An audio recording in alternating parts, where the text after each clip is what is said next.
മറ്റേ ഇതിനകത്ത് പറയണ പോലെ നമ്മളത് ഒന്നും ചെയ്യാതിരിക്കുന്നതിനേക്കാളും നല്ലതല്ലേ എന്തെങ്കിലും ചെയ്യണതിനേക്കാളും നല്ലത്.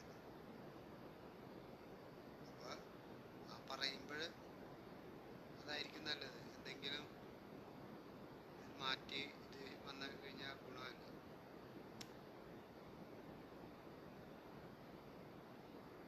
എന്തെങ്കിലും ഒരു മാറ്റമാണല്ലോ പ്രതീക്ഷിക്കുന്നത്.